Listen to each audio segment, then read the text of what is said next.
Hello everyone, in today's video I'm going to show you how to get and use the Codex app on Windows. First, open the Microsoft Store on your PC. Search for Codex in the search bar and make sure you select the official app. Next, click Install or Get, then wait for the download and installation to complete. Codex runs natively on Windows and comes with full features, so no extra setup is needed.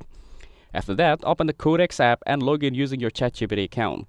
This will connect the app to your coding workspace and enable all features. Now, click on New Project or open an existing folder. Codex will connect to your files so you can start working on your Codex directly.